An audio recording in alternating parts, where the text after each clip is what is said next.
From the studios of Staten Island Community Television, you're watching In the Bleachers, the TV show for the world's most passionate sports fans.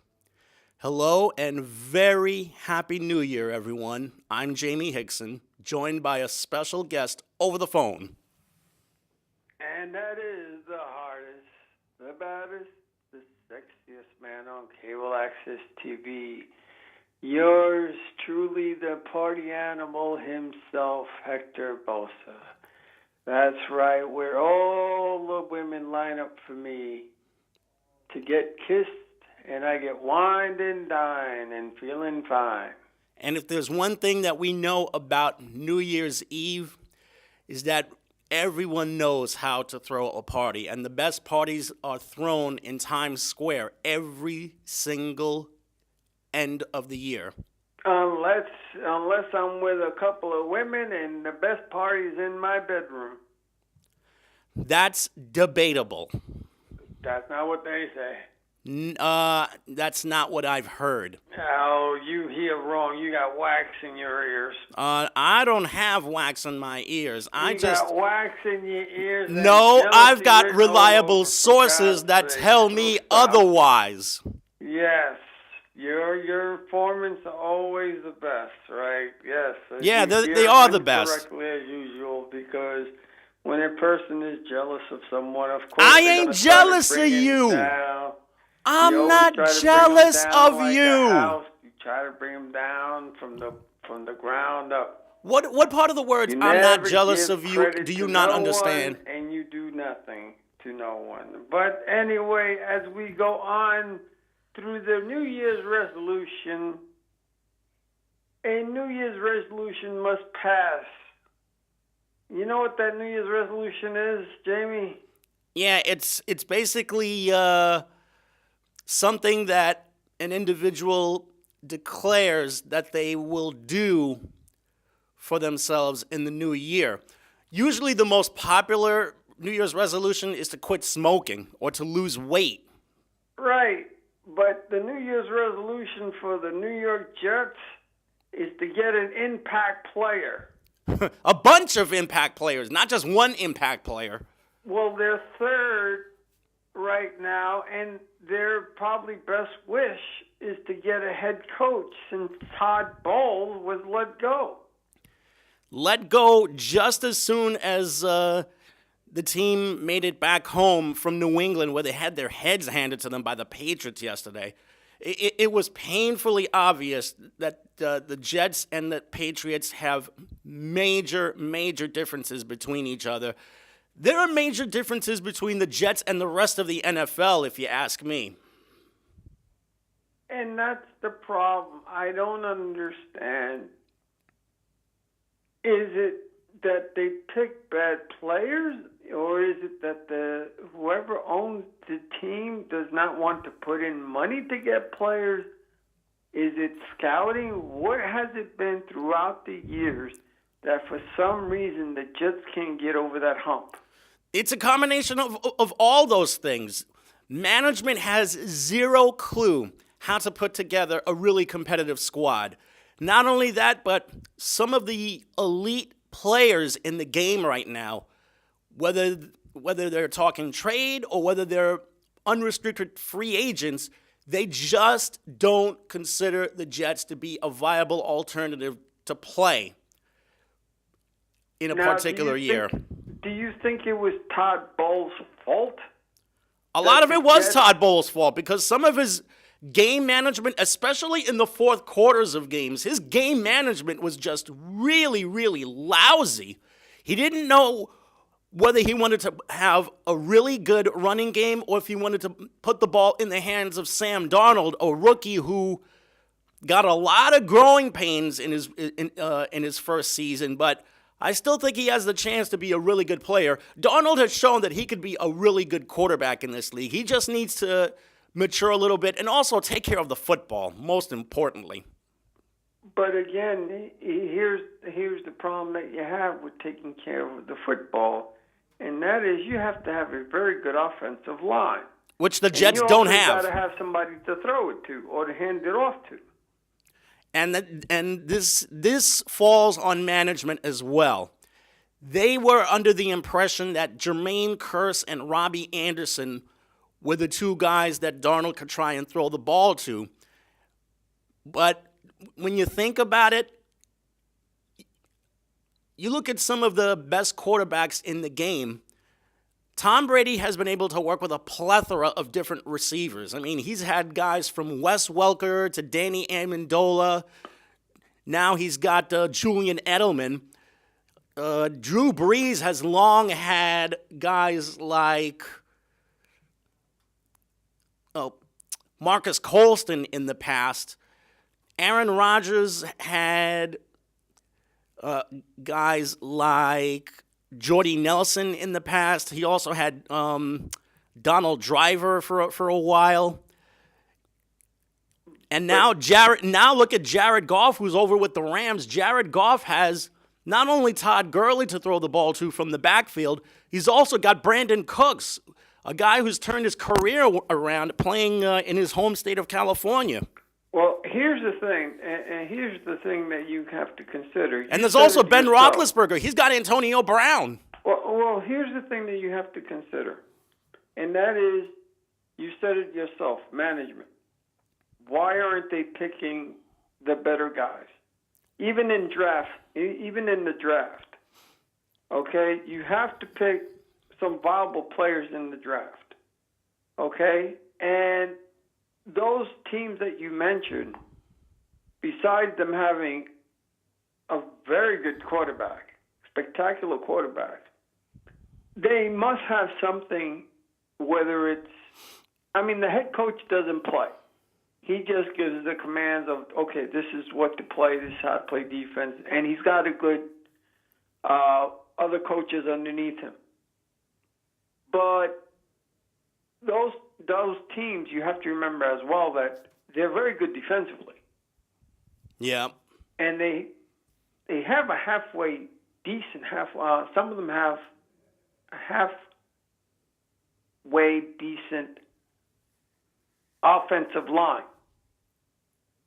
So, yes, those teams that you mentioned may have a revolving doors when it comes to wide receivers. But they're pretty consistent when it comes to defense and the offensive line, if you notice. Mm-hmm. And their coaching staff doesn't go around outside the door. Figure it. Todd Bowles is the 6th longest coach you ever had on the New York Jets. And all time or most recently? Of all time, I think. He's the 6th. Well, you look at all of the head coaches that the Jets have had in the past. Weeb Ewbank lasted 11 years. Joe Walton of the Ken O'Brien era, if that sounds familiar, he lasted 7 years. Rex Ryan lasted 6 years. Then you have Bruce Coslett. Actually, there's also Walt Michaels. He also lasted. 5. There's Eubank, there's Walton, there's Rex Ryan, there's Walt Michaels. Then after that, Bruce Coslett, and then Todd Bowles. Right, he's the 6th, yes.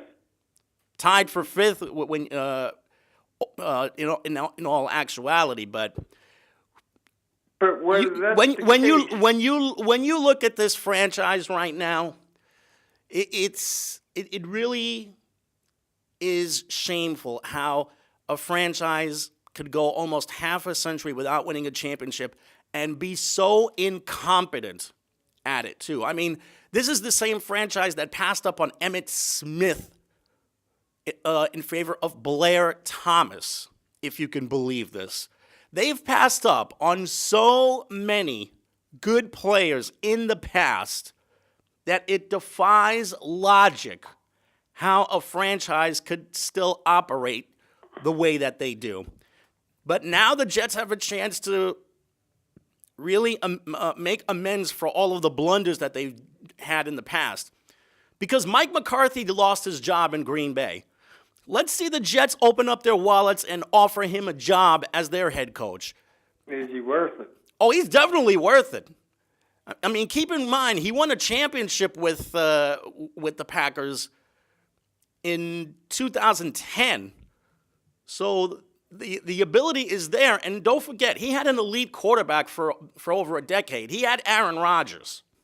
So if anybody can work with a really young quarterback, it's definitely Mike McCarthy. But you're going into a situation where you don't have the players to make a great team, because that's the other thing you have to consider. You have to go through. Are the Jets? I've asked you this before. Are the Jets in a rebuilding stage, or do they need a couple of veterans to go and say we can win now? They need to get some veteran players in there immediately. Veteran players who have a winning pedigree, and most importantly, can bring some stability in that locker room. So you would say that they're built to win now, then? They should try to build to win now. I mean, how much longer can the franchise go on rebuilding? I mean, granted, the last couple of drafts that they've had have been decent. They've gotten two good defensive players in the draft. They've gotten Leonard Williams and they've gotten Jamal Adams, both of whom are very, very good. But right now, the Jets have to try and build with those two guys, specifically with Williams on the line, because they have zero pass rush going for them right now. Should the Jets trade down and try to get more draft picks?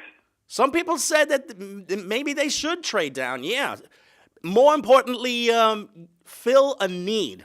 And right now, the Jets have a lot of needs that they have to work on. They have to work on running back. They have to work on wide receiver. They have to work on the offensive line. And also try and work with the secondary as well. Try and build with Jamal Adams in that secondary. Well, right now, how many draft choices can you get if you're at number 3? What was the best one that you've heard of? Go, you're number 3, and then the team decides to go, okay, we're going to trade down. What was the best one that you've heard of or that you can remember? Well, no one's made any offers to the Jets yet. We'd probably have to wait until closer to the draft in April for the Jets to try and decide on what they want to do. But if the Jets really want to make a splash, I would have said Nick Bosa of Ohio State, but they're not going to get him at number 3. In all likelihood, Arizona is going to be getting him at number 1. At number 3, maybe the Jets can trade down and get themselves an extra pick or two, maybe a second number 1 pick, and or maybe try and get a second number 2. Not really sure, but well, they're predicting that the Jocelyn Rosen will go to the Cardinals. Are you talking about Josh Rosen? Yes. Josh Rosen got drafted this past April. Oh, then this is what I'm reading is wrong then, because again. But they're saying here that the NFL draft for the first round is Arizona first, San Francisco second, yeah, Jets third, Oakland fourth, Tampa Bay fifth, Giants sixth, Jacksonville seventh, Detroit eighth, Denver ninth, Buffalo 10th, Cincinnati 11th, Green Bay 12th, yeah. 13th is Miami, 14th is Atlanta, 15th is Washington, 16th is Carolina, 17th is Cleveland, 18th is Minnesota, 19th is Tennessee, Pittsburgh, Philadelphia, Indianapolis, Seattle, Baltimore, Oakland, from Dallas. Houston, again, another pick from Oakland at number 27 from Chicago, and Los Angeles Chargers, New England, Los Angeles Rams, Kansas City, and Green Bay from New Orleans. Yeah. Now, you have all that. Arizona, now, nobody has declared yet who gets who, right? No, not yet. At this point in time? Well, they're not going to know that until April. Okay. But right now, the Jets would would fare with whom if they stood at number 3? If they were to keep that third pick, my guess is that they would probably draft a down lineman. That's assuming they keep that third overall pick. And the Not Giants necessarily at Nick number 6? Bosa. The Giants, if they were to draft at number 6, if he were to declare for the draft, maybe Dwayne Haskins from Ohio State, because they need a quarterback immediately. Or he's been maybe there's a kid out there who could decide to give football a try in the event that he's not too sure about going to baseball. Kyler Murray from Oklahoma. And after seeing how he's done the majority of the season, I'm thinking maybe Kyler Murray, if he decides to stick with football, could probably be the one guy that the Giants could go for. It's down to either Murray or Dwayne Haskins at this point. Well, right now, how do you see the Jets? Do they fire their coach? Do they change linemen? What is it about them? Right now, they have a ton of work to do. And this is going to be a real problem for any coach that tries to take this job, because in the last year or so, things between Mike Maccagnan, the general manager, and Todd Bowles got really, really icy. Do you know that Maccagnan actually cut a deal for a defensive back and didn't even bother to tell Todd Bowles about it? There's supposed to be communication between head coach and general manager regarding any personnel matters. Maccagnan didn't even bother telling him about the guy that he got. And as it turns out, the guy was a complete and utter bust. So are they keeping him too? Well, I think they may have to, because he's still under contract for next season. So I'm talking about the GM. Oh, the general manager is definitely coming back. He's running the whole show. Now it's up to him to try and bring in somebody who's an offensive genius. I mean, all they've ever gotten was defensive guys. Herm Edwards, Eric Mangini, Rex Ryan, and Todd Bowles all have been either defensive coordinators or some type of defensive assistants. It's time that they got someone who knows how to run a pro-style offense. And I would think that Mike McCarthy is the guy. I'm talking about the Giants now. What do the Giants have to do at number 6? Oh, brother. They need a lot of work. They need help on the offensive line. They need a quarterback. I think they're set at receiver and at running back. And the way Saquon Barkley played this season, you know, Saquon Barkley, not only did he get 2,000 yards from scrimmage, he caught 90 passes this season. Think what would, and this was with the slumping Eli Manning at quarterback. Think what would happen if Saquon Barkley had a more elite player to work with down the road. And I think the Giants have a really golden opportunity to make that happen. But offensive line and a total reconstruction on defense are what the Giants need right now. And if I'm the Giants, I draft a defensive player, because they looked horrendous at times this season. Yesterday was nothing different. They wound up having a one touchdown lead with 2.5 minutes left. And what happens? They wound up getting attacked in the middle, and that was the Giants' weakness this season. They did not defend the middle of the field at all. And as it turns out, they wound up not only giving up the game-winning touchdown, but the game-winning 2-point conversion as well. And Eli Manning, who's won 37 games in come-from-behind fashion in the fourth quarter and overtime of games, could not get it done yesterday. And now this begs the question, is Eli going to come back next year? Because he's not getting any younger.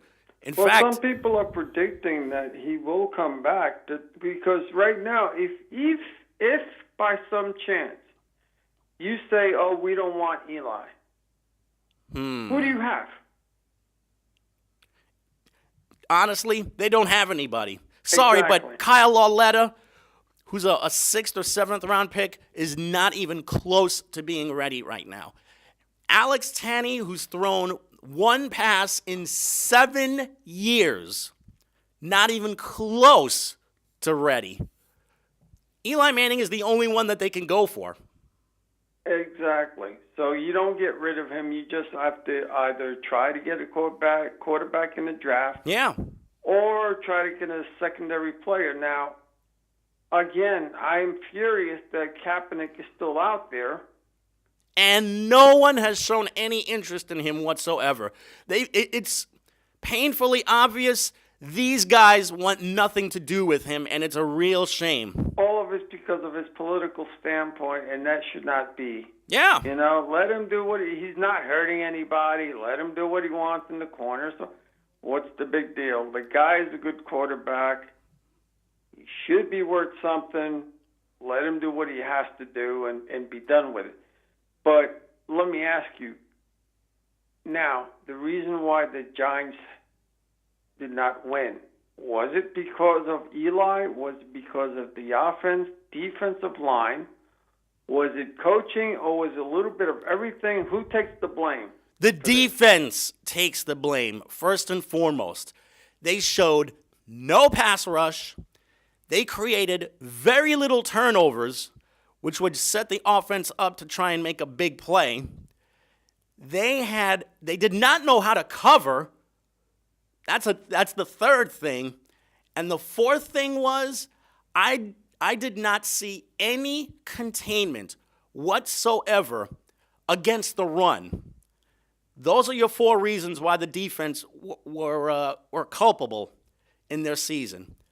Part of it was also Eli as well. I mean, when you have a quarterback that's constantly going 3 and out on, 60% of the plays that were run this season, it's hard to try and score points. Well, remember the team that he has. I mean, you have to remember you play as the way at what you have. You can't play any better than what your team has. And he had some really good players to work with. I mean, he had Barkley, who had the most outstanding rookie season in maybe the last 20 years. True. 2 elite wide receivers, one of whom was hurt for most of the year, another who was in and out of the lineup, also because of injuries. He had a tight end who is more than capable of making big plays. There was no rhyme or reason why Eli was constantly shooting himself in the foot the way he did. Of course, part of that had to do with the offensive line. The offensive line did nothing to protect him. Well, that's another thing. That's why I'm saying you can only play as good as your line does as well. So now was it the majority of the time the line, or was it the majority? Eli? Half the time, well, I would say maybe 80% of the time, it was the offensive line, because when he wasn't getting hit, he was still getting pressured. And because he was getting pressured, Eli did some really desperate things with the ball. And the thing is, he didn't really turn it over that much this season. He only threw 12 interceptions. There were also the lost fumbles that he had, but when you think about it, Eli did a okay job of protecting the ball this year. The major problem was the protection that the offensive line gave him. There was so much breakdown on that line that Eli was constantly getting smothered or sacked or hit or knocked down every single time. That's no way to try and compete in games. So then why would you get rid of Eli? By what you're saying, then why wouldn't you give him another shot next year? Because there were times when he looked really, really erratic with the ball. There were moments when he would throw either wounded ducks, or he would underthrow the ball or overthrow the receiver. You just cannot do that. But if you're saying that the majority of the time was the lineman's fault, then, and you're saying the quarter of the time is his fault, then if it's just his time, the quarter of the time, then I would assume that you would give him another shot and then try to improve the front line of the offensive line and your defensive line. Well, the only thing... And then afterwards you still need a second quarterback to come in there in case he gets hurt. The only thing that can be done is to give him at least one more shot.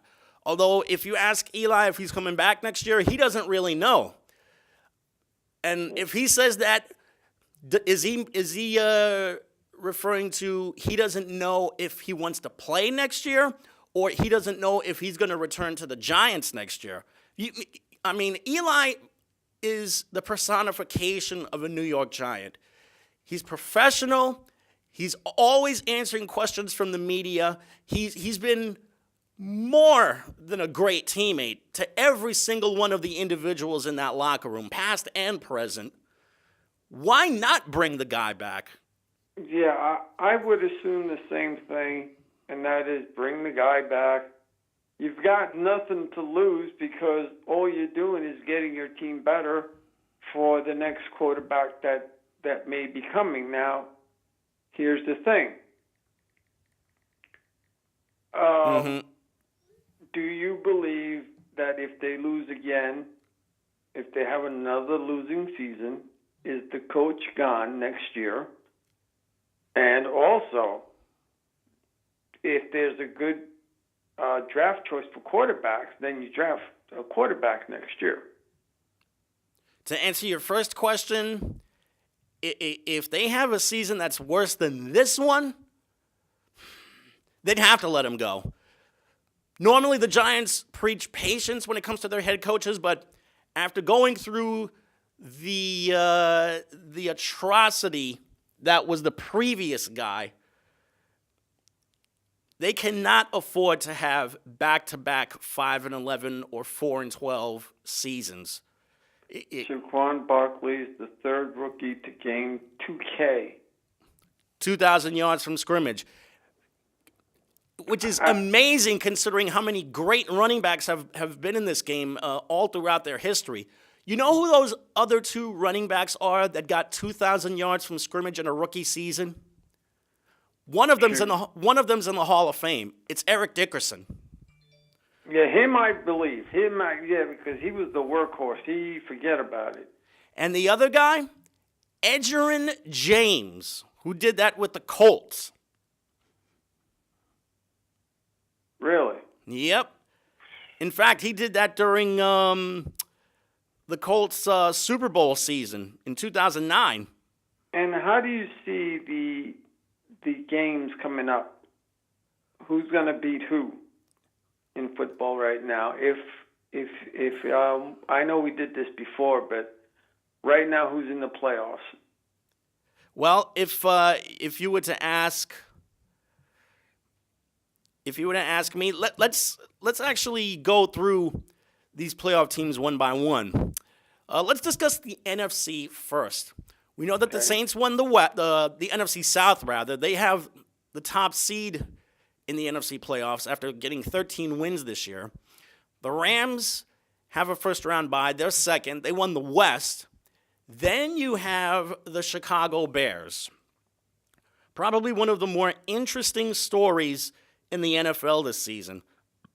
They made the Khalil Mack trade, and I think it's a little coincidental that adding him helped to make them a playoff team this year. Not just a playoff team, but NFC North Division champions.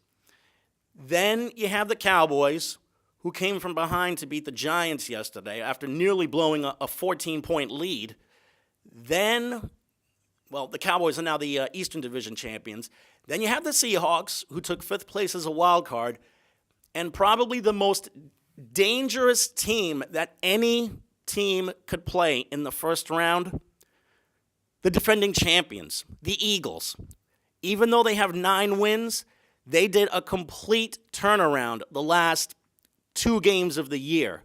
And now that they're in, they're going to be extremely dangerous. especially now that they have Nick Foles back at quarterback. Nick Foles has been nothing but almost automatic as their starting quarterback, and I wouldn't be surprised if the Eagles wound up beating the Bears in the first round of the playoffs this coming weekend. So your first round matchup is going to be Chicago versus Philly, and also Dallas against Seattle. And I'm already going on record as saying I think the Eagles are going to beat the Bears this weekend because not only are the Eagles clicking at the right time, they are twice as good at quarterback with Nick Foles as the Bears are with Mitchell Trubisky, who I think is maddeningly inconsistent. So you're saying quarterback-wise, Philly has it. Philly's got the front line. Offensive line. Philly's offensive line is much better. Plus, they have a really good running game with Jordan Howard and also Ethan Cohen, the two-headed combo that they have there. How about defensively? Defensively was where the Bears won games this season, and it was with Khalil Mack at linebacker. And it wasn't just him either. I mean, he had a really good cast of characters working with him to help win games for them this year. That could be the only way that the Bears try and win this game. The Bears have to put a rush on Nick Foles to try and make a difference in this game. But defense normally wins you games. Defense wins a lot of games for teams. And even though the Bears' defense is great, the Eagles' defense has been peaking at the right time. And you look at what they've done in the last couple of games, especially yesterday against the Redskins where they pitched a shutout. The Eagles are peaking at the right time right now. All right, so you got Philly. I like Philly to beat Chicago. And in the other game, Dallas versus Seattle, this is going to be a tough game for both teams because when you think about it, Dallas has a little bit more offensively. Not only are they really great at quarterback, they've got the running back to work with in Ezekiel Elliott, a really good duo of receivers, one of which is Tavon Austin, and the other, Amari Cooper, who's made a whole world of difference ever since he got acquired from the Raiders. And also they had, just yesterday, they had this tight end who didn't even have a touchdown catch all season. He wound up catching 3 touchdowns yesterday. So now they have another weapon to work with. Defensively, the Cowboys have so much quickness that they could probably get to Russell Wilson in a heartbeat. As far as the Seahawks go, the Seahawks do have Russell Wilson who can jumpstart their running game. As far as the running game itself, after Wilson, they have basically a hodgepodge of guys that they can hand the ball off to. Defensively, they're solid at best. I think their secondary has gotten a little bit better now that they're no longer the Legion of Boom. But looking back on this, I still like Dallas in this one. I think they've got way too much offensively. All right, so your prediction is Philly and Dallas. I like Philly and Dallas to come out of the first round. And let me ask you, between Philly and Dallas, who would you pick? Honestly, I still like the Cowboys. They've got way too much quickness defensively. Not only that, but the Cowboys really held the Eagles in check earlier in the season.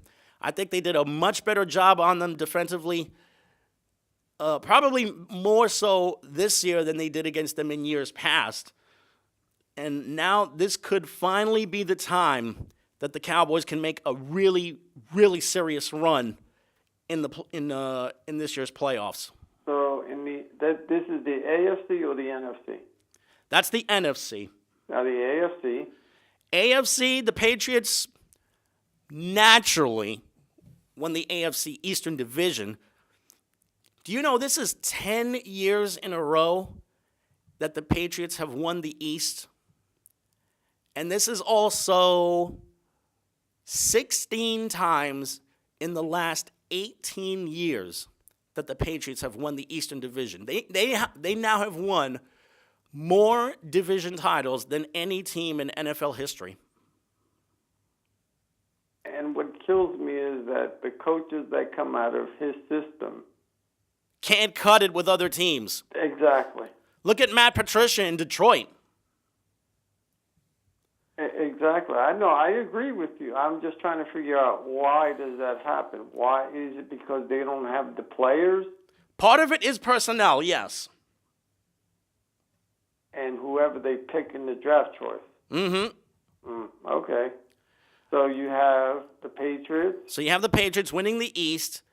The Ravens scored a huge victory against the Browns yesterday. When was the last time you heard anybody say that, winning a crucial game against the Browns, who have nothing to be ashamed of? They won 7 games this year, which is more than they've won in the last 3 years combined. Look out for the Browns next year. So the Patriots win the East. The Ravens escaped with the AFC North Division title. Then you have the Texans, who won the AFC South. And finally, you have the Kansas City Chiefs, who wound up blowing past the Raiders to win the AFC West. So as far as seeding is concerned, you have the Chiefs first, the Patriots second, then you've got the Texans, then there's the Ravens, then there's the San Diego Chargers, who could be the best of the wild card teams by far. They've won 12 games themselves.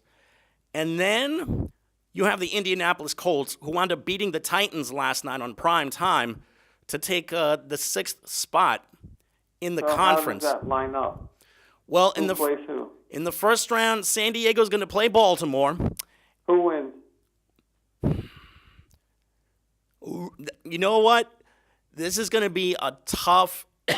Honestly, this is a tough game to call because the Ravens have been clicking so much ever since they made the quarterback change, putting in Lamar Jackson. He's made one big play after another for them. At the same time, San Diego has been probably the second best team, or maybe the third best team, or even the fourth. They're one of the top 5 teams in the league this year. Let's put it that way. Right. And a lot of that has been done without Joey Bosa playing on the line. And he was their best defensive player. But the real reason why the Chargers have been winning it this year is because Phillip Rivers has had an outstanding 15th NFL season. And he's got a really good running game and a good crop of receivers and a really strong tight end to work with. Defensively, they're very underrated and overlooked, if you ask me. So if I had to make a prediction, if I had to make a choice, Baltimore's really tough defensively too, and they've been winning games with defense as well. Although yesterday they were a little vulnerable, having to defend against the Browns. My pick would have to be... I'd have to pick San Diego. I think they just got a little bit more offensively. And who are the other? The other game is Houston versus Indianapolis, an AFC South matchup. I think the Colts have really grown by leaps and bounds this season. If anything, the Colts are probably the hottest team in the league right now. They've won 10 of their last 11 games, and a lot of that has been done with Andrew Luck at quarterback. He's been their playmaker. Plus, he's got a great receiver to work with in T.Y. Hilton and a really solid running back duo to go to. Defensively, I think they're okay. As far as the Texans are concerned, look out for Deshaun Watson. Ever since he got drafted, he has shown by far that he is their guy for the future. He makes plays not just with his arm, but with his legs as well. He's got great quickness. I think it could show a little bit more consistency. Defensively, they're just rock solid with J.J. Watt and also Jadeveon Clowney as well. But if I had to make a choice, I'd have to say the Colts would be my pick here. I just think that they're a little bit more on top at quarterback. So you got San Diego and the Colts, and there's one more. Well, I already made my NFC picks, so those were my AFC so the picks. Colts and San Diego, who wins? If they were to meet in a potential playoff matchup, well, first off, it would be really, really intriguing because you'd have a young guy who, after missing a whole year because of injury, has come back so strong to lead them. And then you have the seasoned veteran who's just desperate to try and have one last hurrah, hopefully, in trying to reach a Super Bowl. My guess, well, if it came down to it, I would still have to pick San Diego. They're just a little bit better. Who would beat the Patriots? The best team to beat the Patriots right now would probably be Kansas City. So right now it would be Kansas City. So who would the Patriots play? In the second round, the Patriots would probably play the Chargers, and the Chiefs would have the Colts, which would be a really interesting matchup. So all in all, who do you think is going to go to by the brackets that are set up right now? Who do you think is going to make it to the Super Bowl? I'm never picking I cannot go against New England. They're just way too dangerous. Not only that, but Tom Brady is just outstanding. Who 41 years of age. You just cannot ever go against him. Who do they play against? The Patriots would play the Chargers. The Chargers. And now, I still like. Does the Chargers have? What chance do the Chargers have against the Patriots? Yes. Better chance than you think, because I think they have enough offensive firepower to probably counter against a Patriot defense which has been maligned in the past, but always seems to come up with a really, really big play. So the New Year's resolution for the Jets is to get an offensive line? Get an offensive line, get a franchise receiver, get a franchise running back, and get some help in that defensive secondary. And get a very good coach on top of that.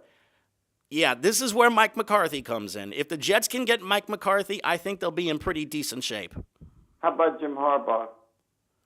Jim Harbaugh of Michigan, he's got a really good thing going in Ann Arbor right now. If he suddenly decides to leave, I'll be shocked. Quite honestly, I don't see him going anywhere. There were rumors that his brother John would have been available, but only if he missed the playoffs and wound up getting fired. But now that the Ravens have made the playoffs and he has another week to work with, I think he's going to stick around a little bit longer. Plus, he's got a year left on his contract. So if the Ravens make a really deep run, I would think that he's going to get a contract extension. So the Giants' New Year's resolution is? Do a whole reconstruction. Which means get an offensive line and fix that defense. So you're saying... And get a quarterback for the future. Shape? The Jets or the Giants? The Giants are in much worse shape. No offensive line, no defense to work with. And most importantly, get their wide receivers healthy, please. But they have Eli Manning and Saquon Barkley and the two guys that are supposed to be healthy. If they came back healthy... The only problem was that Odell Beckham Jr. wound up missing the last 2 or 3 games of the year because he was hurt. Okay. And he also was in and out of the lineup earlier in the year. All right, so you would say that the Giants are worse off than the Jets. Oh, they're much worse off than the Jets are. In fact, what advantages does the Giants have that the Jets don't? I don't understand because the Jets seem... What advantage do the Giants have? Better ownership. More stable ownership. They have better ownership, a better history. Right. more of a championship pedigree because the Giants have won 4 Super Bowls and 2 or 3 other NFL titles to their credit. So how do you say that the Jets have the upper hand over the Giants? How do the Jets have the upper hand over the Giants? Because the Jets have 2 young playmakers on defense that they could build with. Whereas the Giants at least have an offensive playmaker that they could go to in Barkley. And the 2 wide receivers. And their 2 wide receivers. And a really good tight end, Evan Ingram. At least the Giants have some pieces offensively. As for the Jets, they've got a good young quarterback, Sam Darnold, who really has shown that he could be a good player for them. But, man, he's got to take care of those turnovers because he's committed some of the most silly turnovers in games in the past.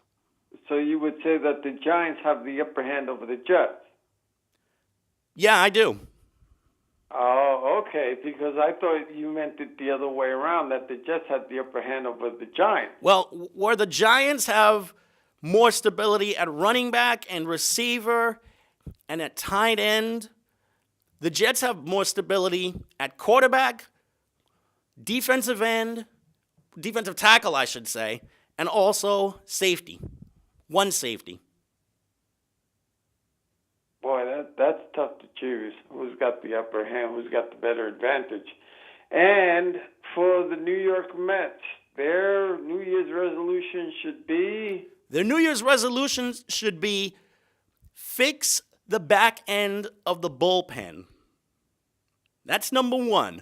Number 2, get a first baseman. Number 3, do something about right field. Because right now, after Michael Conforto and Brandon Nimmo, they haven't really done anything to try and shore up right field. Bryce Harper is still out there, and the Mets have not even done so much as call him up for an interview. Maybe he's out of their price range. Well, 10 years, $300 million. Oh, that's way too much. He's not worth that much. No way.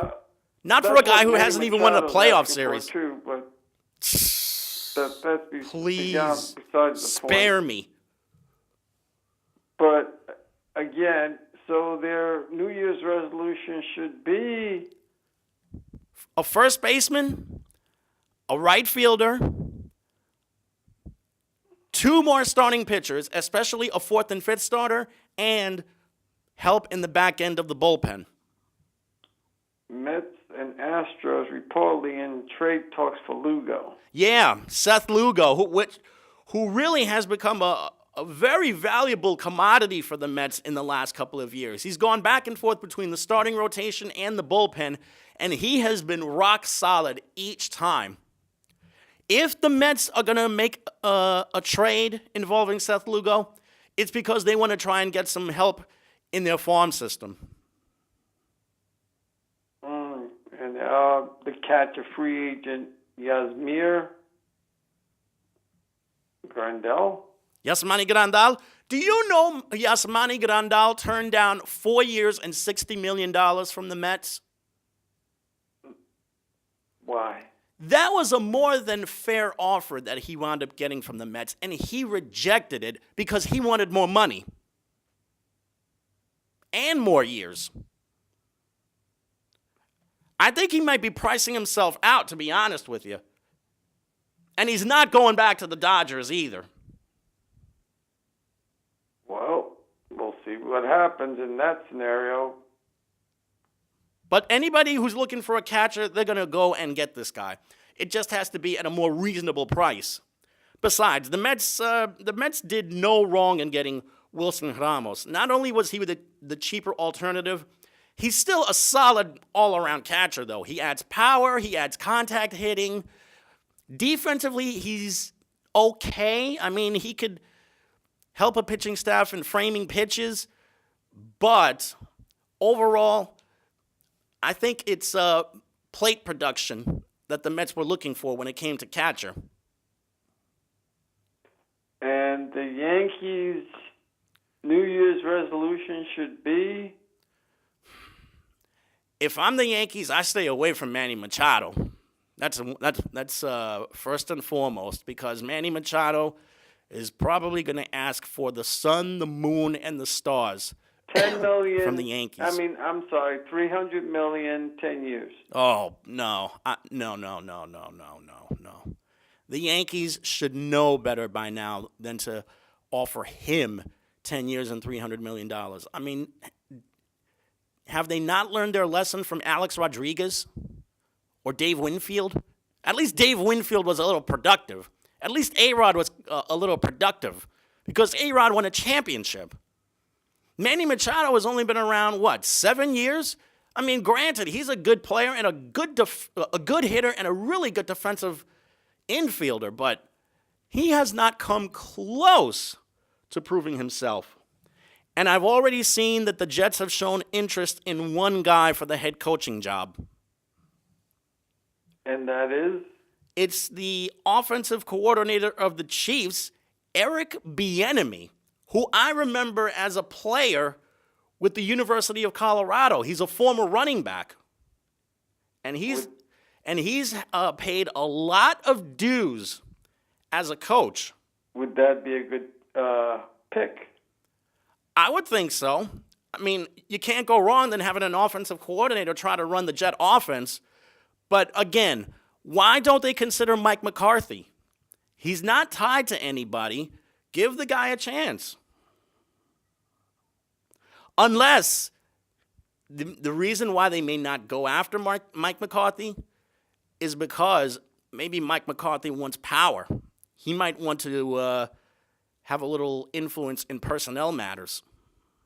Well, I would too if the guy's going to go behind your back. Yeah. And get players that you may or may not need. Mm-hmm.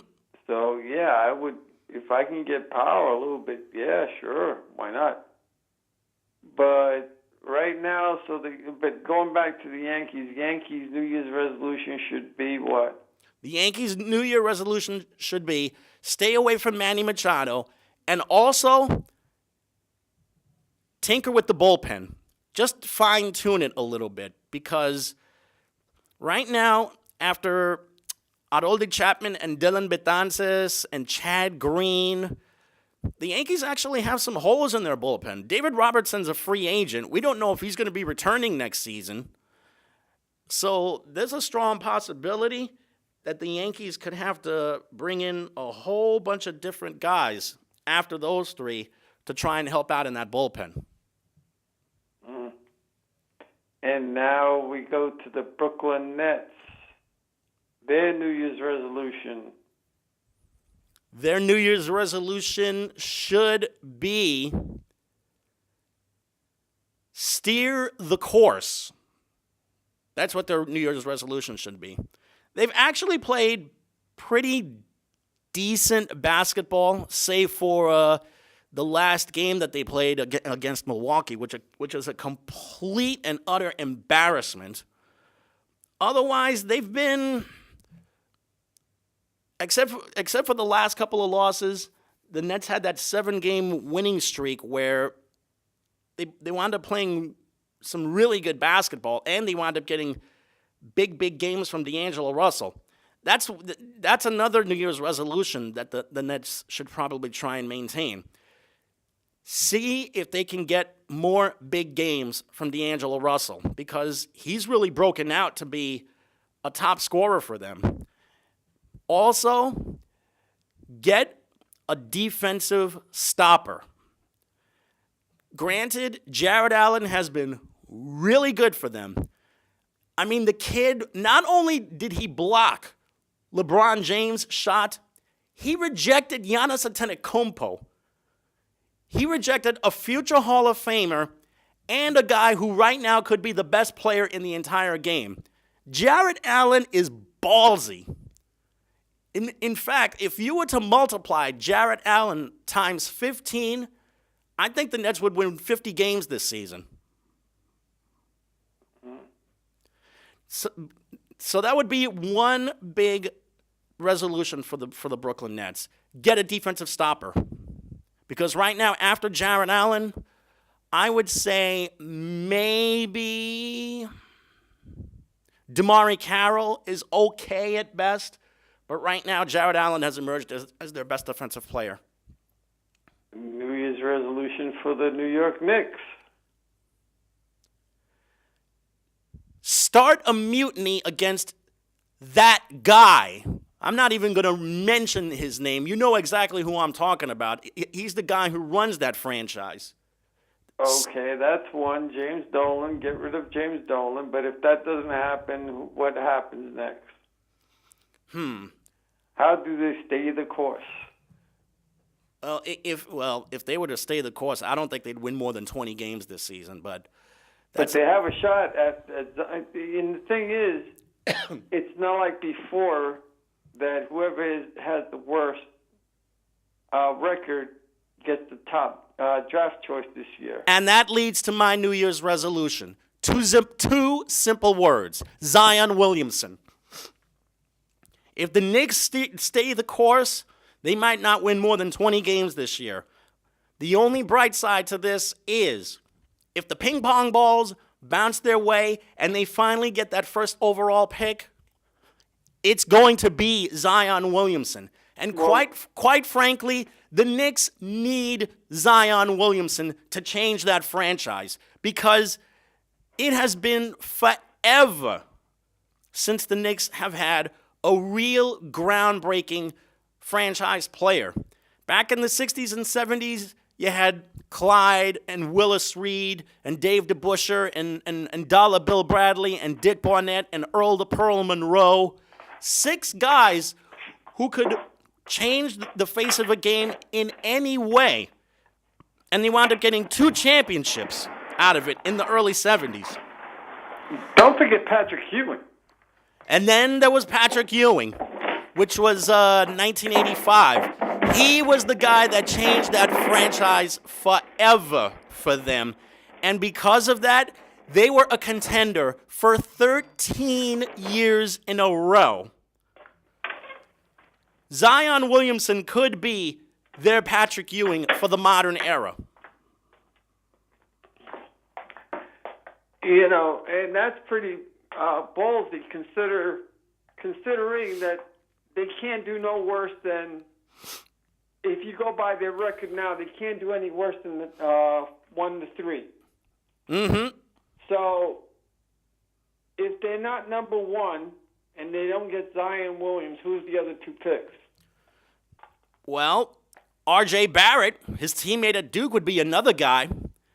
And as far as number 3, that's a really good question. I'm not really sure. Bol from the University of Oregon. You can't go wrong with a center. And Bol is a long and lanky guy who can actually show some offensive skill. He's probably a better offensive player than his old man was back in the day. And I remember his old man. So you would say that the front line would be then afterwards, if everything turns out the way it's supposed to, you would have Bol at center. Mm-hmm. You would have Knox. Bol, Kevin Knox, and if they're in God willing, if he's got his knee back intact, Kristaps Porzingis, which means you would have a whole lot of length on the front line. And then Mitchell Robinson coming off the bench. Robinson coming off the bench. Wow. It would be really long, really lanky, really athletic, and really intimidating, too. And finally, you would get the defensive team that you would need in the front court. And unfortunately, we got 20 seconds left. So, Happy New Year, Merry Christmas. Stay well, don't drive or drunk. But hopefully your year will be blessed and everything will be okay. For everyone here, I'm Jamie. I'm Hector. Happy New Year! Dun, dun, dun, dun.